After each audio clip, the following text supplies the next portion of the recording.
আমার একা রাবণের গোষ্ঠী সামলাতে খেতে পড়তে 4 জন আর কাজের বেলায় 1 জন।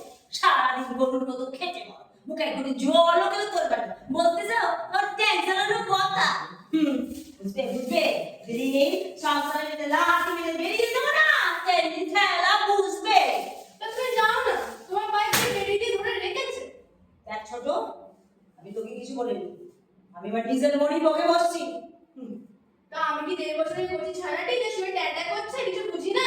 হ্যাঁ, অতই যদি বোঝো তাহলে সারাদিন ছোট করে পাড়া না বেরিয়ে না নিজের ঘরের কাজগুলো নিজের হাতে করতে পারো, আমার খাটনি একটু কমে। তা আমি পাড়া বেড়াই আর শুয়ে ঠ্যাংয়ের উপর ঠ্যাং দিয়ে বসে থাকি, তাহলে তোমার কি? আমি কি তোমাকে ছ্যাঁকা দিতে গেছি? ছ্যাঁকা দাও না, কিন্তু মাঝে মাঝে এমন একটা হুল ফোটাও না তার যন্ত্রণায় একবারে অস্থির। তো তুমি কাজে করে বলতে চাই ঠিক মানো কেন? দেখ ছোট, আমি তোর বড়, ভবি করে কথা বলবি নাহলে কিন্তু আমি তুল গরম করবো।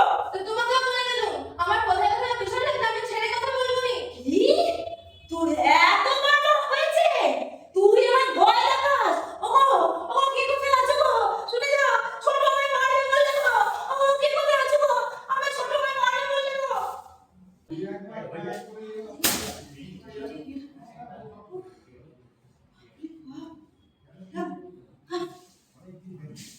হয়ে গেছে হয়ে গেছে, আমার একা রাবণের গোষ্ঠী সামলাতে খেতে পড়তে 4 জন আর কাজের বেলায় 1 জন। সারাদিন গরুর মতো খেটে মারো, মুখে এক কোটি জলও কেউ তোলবার নেই। বলতে যাও আর ট্যাক্স চালানোর কথা। বুঝবে বুঝবে দিন সংসারের মুখে লাথি মেরে বেরিয়ে যাবো না, সেদিন ঠেলা বুঝবে। তো যাও না, কে তোমার গায়ে বেরিয়ে ধরে রেখেছে? দেখ ছোট, আমি তোকে কিছু বলেছি? আমি আমার নিজের মনে বকে বসছি। তা আমি কি 1.5 বছরের কচি ছানাটি যে শুয়ে ট্যাটা করছে কিছু বুঝি না? হ্যাঁ, তুই যদি বোঝো তাহলে সারাদিন ছোট করে পাড়া না বেরিয়ে না নিজের ঘরের কাজগুলো নিজের হাতে করতে পারো, আমার খাটনি একটু কমে। তা আমি পাড়া বেড়াই আর শুয়ে ট্যাটা করি, তা তোমার কি? আমি তোমাকে ছ্যাঁকা দিতে গেছি? ছ্যাঁকা দাও না, কিন্তু মাঝে মাঝে এমন একটা ভুল করো না তার যন্ত্রণায় একবারে অস্থির। তা তুমি কাজে করে বলতে চাই ঠিক মানো কেন? দেখ ছোট, আমি তোর বড়, ভবি করে কথা বলি নাহলে তুই তুল গরম করবো। তোমাকেও বলে দিল কথা কথা পেছনে লাগলে আমি ছেড়ে কথা বলবো না। কি তোর এত বার হয়েছে? হ্যাঁ, তুই আমার ভয় দেখাস? ওগো ও কে কোথায় আছে গো? ছোট ভাই ভয় দেখালো, ও আমাকে মারবে বললে গো। ওগো কে কোথায় আছে গো? তোরা কোথায় গেলি সব? বৌদি, ও বৌদি! বলি বলো না, সকালবেলা সাড়ে আটটা চিৎকার করছে কেন? বৌদি বৌদি, আগে যখন ভাব তো বৌদির সঙ্গে থাকলেই তো পারো। সত্যি সন্ধ্যা, তুই এমন একটা এটা কি বউয়ের মতন কথা হলো? হ্যাঁ, তোর সঙ্গে এত করে তবু তোর মন পেল না। সত্যি ভগবান যে তোকে কি দিয়ে করেছিল কে জানে, মানুষের সঙ্গে তোর একদম মিলমিশ নেই। কি? আমি মানুষ নই, আমি জন্তু জানোয়ার। তবে থাক, আমি এখানে এক্ষুনি চলে যাবো। তোকে কি আমি ওই কথা বলুন নাকি? কান্না আর কি হলো? আমি তো কোনো কথা শুনবো না। শোন সন্ধ্যা, শোন, এই কাল যে ওই শালী অধিকারী ঘরের সামনে রংপুরে যাত্রা করতে যাচ্ছি না, ওখান থেকে ফেরার সময় দুজনে লাল পাস্তা বেড়ে শাড়ি, কাঁচের চুড়ি আর চুলের ভিজা আনবো। আর পুজোয় ভাবছি জানিস একটা রূপোর দুল গড়িয়ে দেবো। সত্যি বলছো? আমি তো কথা অনেকবার শুনেছি। হাত তো হয়, কিন্তু পয়সার জন্যই মরা রে। সত্যি সন্ধ্যা, মানুষের সঙ্গে তো একদম আছে আছে আছে। হ্যাঁ, নতি ঢাকের সঙ্গে এবারে ঠিক তোকে বইয়ে দেবো জানি। এবার একটু হাস।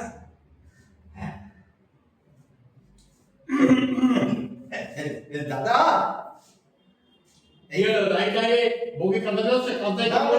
আসলে তোমার বৌমার চোখে একটা পোকা পড়েছিল, তাই মুখ দিয়ে বার করতেছিল আর কি। সেটা চোখে কাপড়ে আমরা পড়লো, জল বেরিয়ে এলো। দাদা হ্যাঁ, তোমার বৌমা বলছিল কি বলছিল? বাপের বাড়ি যাবে। ও, তা যার কথা সে যখন সবই আছে তো নিজে মুখে বলু, আমি তো তোর দাদা নাকি? আমি কোনো কথা বলতে ভয় হয় না, লজ্জা করে। এই যা, যা, বল, বল। দাদা হ্যাঁ, বলো, বলো, বলো। মার কাছে যাব, কদিন ধরে মায়ের জন্য মনটা কেমন করছে। এবারে যাবো, ওবারে চলে আসবো, থাকবো না। নিশ্চয় যাবে, নিশ্চয় যাবে। এই হাত পাড়া, যা, যাওয়ার বন্দোবস্ত করবি, যা, যা, যা। চল, চল, চল, চল।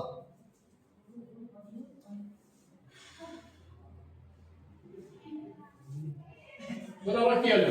ওকে বাপের বাড়ি যাওয়ার অনুমতি দিয়ে দিলে? হ্যাঁ, দিলুম। তাহলে তোর কি হয়েছে? হ্যাঁ, এই ঘরের কর্মের কাজ কে করবে শুনি? তুই করবি। আমার পক্ষে এই একা করা সম্ভব নয়। আর চুপ কর।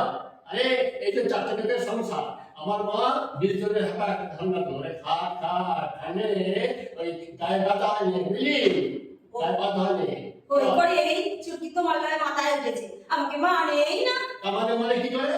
ওরে, কাউ নিজে থেকে মানে রে, তাকে সম্মানটা দিয়ে মানটা আদায় করে নিতে হয়। যা যা, তোর মনে নাই? তুই তো পেটটা পর্যন্ত বিয়ে করার মতো বাড়ি বাড়ি বাড়াতিস, আমার কিন্তু সেভাবে গিয়ে নিয়ে আসতো তো, তোর মনে নাই? হ্যাঁ, আমি তো যেতামই না। হ্যাঁ, যা যা, ঘরে কাজ কর, যা যা যা যা। দুঃখী ও দুঃখী আছে নাকি রে? কি ব্যাপার বল দেখিনি? আরে দেখাও করছিস রে, খাজনা টাকাটাও দিচ্ছিস রে, হ্যাঁ? আরে কাল সকালে থেকে বেরিয়েছিল, ঠাকুর, হ্যাঁ? গত সপ্তাহে শরীর খারাপ হলো, জ্বর হয়েছিল, কাজে বেরোতে পারিনি, তাই আয়ও হয়নি, তাই দিতে পারিনি। একটুদিন আগে বেলা শুরু হয়ে গেল। আচ্ছা, তোরা যদি দিন রাত্রি যেরকম করিস, আমার চলে কি করে বল দেখি? আমার তো এই তোদের নিয়েই চলে নাকি? আমার কি আর সেই আগের মতো দিনকাল আছে যে আমি চালিয়ে নেবো? ঠাকুর, ঠিক আছে, এই সামনের সপ্তাহে নিশ্চয়ই তোমার কিছু টাকা শোধ করে দেবো, নিশ্চয়ই টাকা শোধ করে দেবো। ঠিক আছে, তাই আজ দেবো কাল দেবো করে আমাকে তো একেবারে ঘুন্ডির মতো ঘুরিয়ে পারছিস। দেখা যাক কি হয়। তবে এবার যদি আমাকে কালিয়াতে ফিরে যেতে হয় না, আমি কিন্তু অন্য ব্যবস্থা নেবো, আমি তোকে বলে দেবো। ঠিক আছে, দেখাই যাক কি হয়। ও ছিটে ছিটে, যাই দাদা। আর শোন না, আরে ওইখানে ওই নদীর ধারে জমিদার যা পেকেছে, আপনাকে নিতে হবে, নালে ওই সব লোক একটা জমিদার পৌঁছে গেছে, তাহলে সারা বছর না খেয়ে মরতে হবে। একটু বসো দাদা, আমি যাচ্ছি মুড়ি বেড়ে নিয়ে আসি। যা যা যা যা। এই, কোথায় যাচ্ছিস? হ্যাঁ? কাছাকাছি বাড়িতে গিয়ে জমিদার বাবুর হুকুম, কাছাকাছি বাড়িতে গিয়ে ছাল ছেঁড়া হয়ে গেছে, আমাদের সব মেরামত করতে হবে। চল তোরা, তুই না না, শোনো শোনো, আজকে আমাদের একটা অন্য কাজ রয়েছে, আমরা দুই বাড়িতে কালকে নিশ্চয়ই জমিদারের চাল ঠিক করে দিলাম, তো তোমার চিন্তা না নেই। না, এই বাড়ি যেতে হবে। জমিদার বাড়ি স্যার কি করে কি আমাদের পেট ভরবে? আবার আবার ফোনে কথা। চল, বাইরে নিয়ে যাও। হ্যাঁ, ঘর ভাড়া করে দিচ্ছি। এই চল।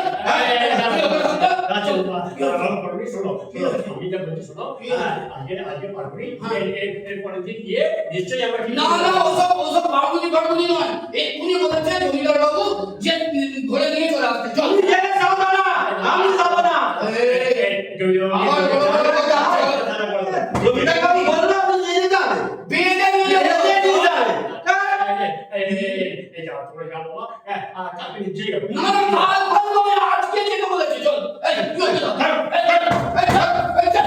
চল, চল, চল, চল, চল।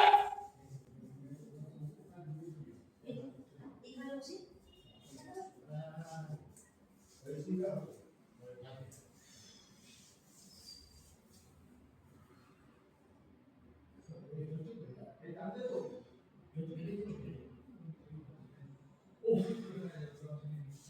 সারাদিন হাড় ভাঙা খাটনি, পেটে পেটে একটু জল পানি পর্যন্ত পড়ে নেই। গরিবদের উপর ওদের যত অত্যাচার। হ্যাঁ, হ্যাঁ, ওই একটা ওই শুকনো রুটি দেখি আর পেট ভরে? সারাদিন হাড় ভাঙা আমি। কত গরিবদের শুষবি? হ্যাঁ, দিন একদিন ফিরবে, সেদিন বুঝবে। আরে একটুখানি টাকা চাইতে গেলুম, টাকা দাও দিল না। সারাদিন বেকার খাটিয়ে দিলে। হ্যাঁ, ও খাবার অসংখ্য জমিদার। না একটু বলুন, একটু খাবার কথা, সে উল্টে সাথে খারাপ খারাপ কথা শুনে দিলে। দে নাকি পেলবেই, দে ভাত দে। ভাত? ভাত কোথায় পাবো যে ভাত দেবো? যাওয়ার সময় কি বাবা খাবার জোগাড় করে গেছিলে যে মুখের কাছে এসেই ভাত খাবে? হ্যাঁ হ্যাঁ হ্যাঁ সমর্থ মিলছে খাবার জোগাড় করতে পারবো না আমার ভাত? হ্যাঁ এবার কি আমি বাইরে রোজগার করে খাবো?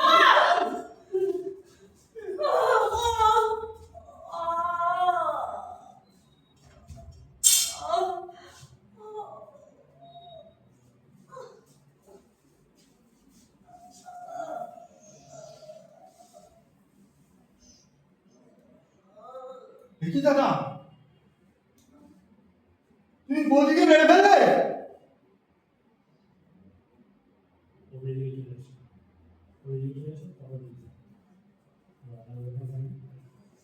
দুঃখী দুঃখী দুঃখী আছিস নাকি রে?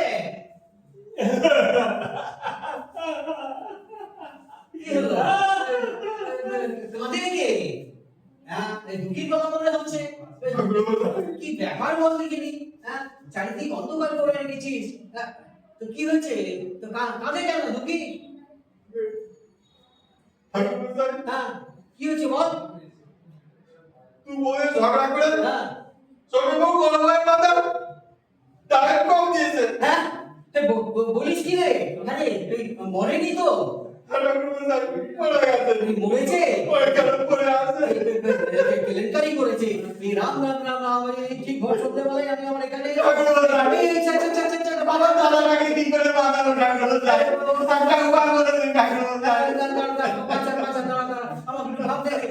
রাম রাম রাম এই ঠিক ভর সন্ধ্যে বেলায় কেলেঙ্কারি কাণ্ড হলো রে বাবা। কাজ কর শোন, থানায় চলে যা। থানা গিয়ে বড়বাবুকে বলবি যে কি বলবি বল দেখি? হ্যাঁ বলবি যে তোর বড় ভাই খিদে পেয়েছিল, ভাত খেতে চেয়েছিল, তো সেই সময় ভাত রান্না হয়নি।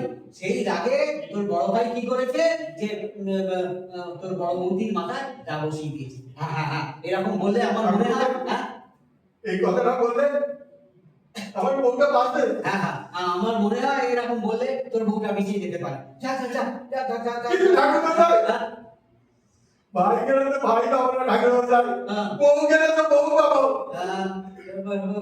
কথাটার মধ্যে তো যুক্তি আছে একটা। কি করবি বল? যা ঘটনা ঘটেছে তাই বল। আমার তো আর এখানে কিছু করার নেই। রাম রাম রাম রাম ভর সন্ধ্যেবেলায় আমি আমার এখানে যাবো বলছে। রাম রাম রাম রাম রাম রাম। বলো বলো, তুমি ওকে মারতে গেলে কেন? জানি না, তুমি ওকে ভালোবাসতে না? আমাদের মধ্যে খুব ভাব ছিল। তাহলে তুমি ওর মাথায় এরকম দাদি আঘাত করলে কেন? ওগো সাহেব, আমি যা বলতে পারছি না। তুমি যে দোষ স্বীকার করছো তার শাস্তি কি জানো? না তার শাস্তি হলো ফাঁসি। ওগো, তোমাদের যা খুশি তাই করো, তাই দাও আমাকে। আমি যা সহ্য করতে পারছি না।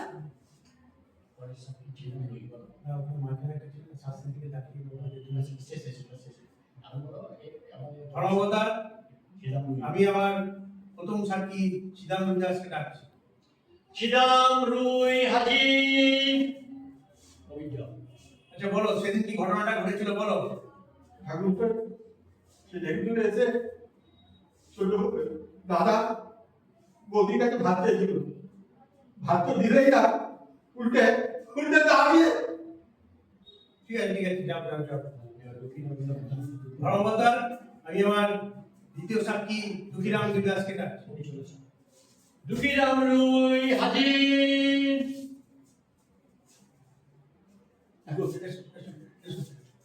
আচ্ছা বলো তো সেদিন কি ঘটনা ঘটেছিল? আমাদেরকে ওই জমিদারের পিয়াদে এসে দু ভাইকে ওই জমিদারের চাল ছাড়া হয়েছিল পাশের বাড়ি, সেই জন্য ধরে নিয়ে গেল। সারাদিন খাওয়া দাওয়ার পর পেটে ভাত ছিল না, খিদে পেয়েছিল। এসে বড় বড় ভাত চাইল, আমাকে যা তা বললো, উল্টে গঞ্জনা দিল। আমি রায়ের মাথায় ওর মাথায় দায় বসিয়ে দিয়েছি।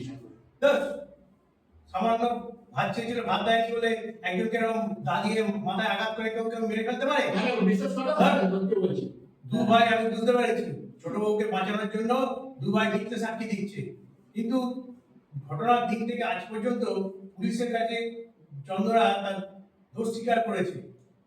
আমরা বারবার অনুনয় বিনয় করে তার দোষ খণ্ডন করার চেষ্টা করছি, কিন্তু শেষ পর্যন্ত আমরা হার মেনে ঠাকুর আমি সত্যি কথা বলছি ঠাকুর, আমি সত্যি কথা বলছি ঠাকুর, সত্যি কথা বলছি ঠাকুর।